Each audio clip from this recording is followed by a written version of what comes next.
Olá pessoal, tudo bem?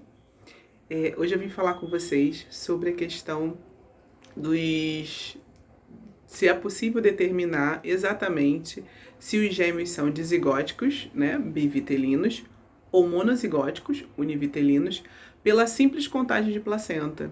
Eu vi que eu coloquei e algumas pessoas vieram falar comigo sobre isso, porque ficaram curiosas, principalmente as mães que já uma das primeiras coisas que a gente já começa a verificar quando a gente descobre que são gêmeos.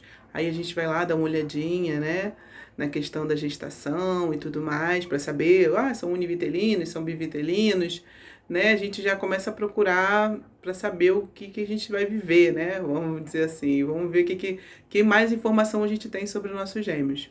E a verdade é que não dá para determinar dessa forma, pelo número de placentas, tá? Muitas mães, né, de gêmeos, assim como eu, tá, acham que é só saber, isso é suficiente, né? Parece uma coisa fácil, parece uma coisa simples, mas não é bem assim, tá? E a família acaba ficando, às vezes, com uma informação errada por anos e anos, né? E cerca de um terço dos gêmeos, né, monozigóticos, eles têm placentas separadas, tá? E é possível, também é possível que duas placentas, por exemplo, duas placentas distintas, né, no caso dos gêmeos dizigóticos, elas se fundam, tá? E vão dar a impressão que é uma placenta só, que seria uma só, tá? E um outro fato também importante, né, que a gente tem que observar é que somente os gêmeos serem iguais não significa que eles são univitelinos. Eles são muito iguaizinhos. Eles são univitelinos. Ou, eles são muito diferentes. Eles são diferentes, então eles são bivitelinos, né? E não acontece dessa forma, tá? Existe uma questão aí deles, vamos supor, eles não são iguaizinhos, tá? E a gente não pode afirmar que eles não são univitelinos, tá? Porque existe um fator, que é o fator ambiente, né? O fator aonde eles estão, onde eles nasceram ali dentro. Inclusive, se você tem uma dúvida, as digitais são iguais, dá uma olhadinha no meu outro vídeo falando sobre isso, que você vai até entender melhor aqui também. Por quê? Porque esse fator de ambiente, em que eles estão vivendo, tá? E vai dar algumas diferenças entre eles, tá? Só o fato deles estarem em bolsas diferentes, por exemplo, já ajuda na mudança de uma uma diferenciação entre eles, né? Então, já ocorreu um caso, tá? Dessa questão que a gente está falando sobre a questão de saber, achar que sabe, né?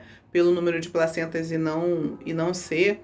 Já ocorreu um caso, né? Onde, inclusive, o patologista Geoffrey Machine, ele conta que existiam gêmeos e eles eram né? Monozigóticos, né, ou univitelinos, eles precisaram fazer um transplante para prevenir uma rejeição de órgão. O que eles fizeram?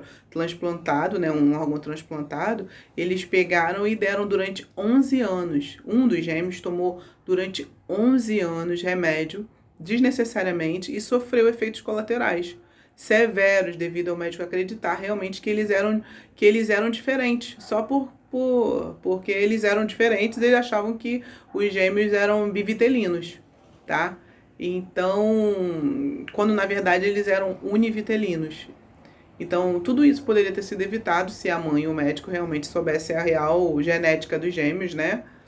E que hoje em dia fica muito mais fácil, tá? Existem laboratórios especializados, eles vão precisar de alguns dados, eles vão recorrer ao DNA e vai ser muito mais, aí sim vai ser mais simples, tá? Então, nessa questão, se informe sobre a zigosidade, né, dos seus gêmeos, se eles são monozigóticos realmente, se eles são dizigóticos. Eu vejo em grupos aí as mães falando: os meus filhos são totalmente diferentes.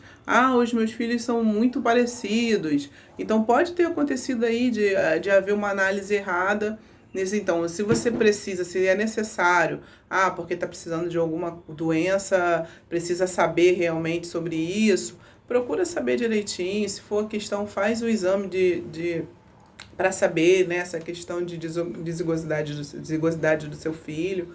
entendeu? Para poder ficar bem certinho, para não ficar ocorrer o mesmo caso, né, que ocorreu aí com esse patologista, tá? Que não foi 11 anos de remédio, é bem complicado, né? Digo, um remédio que no caso seria totalmente desnecessário. Bom, espero ter ajudado. Eu fico por aqui. Tchau, tchau.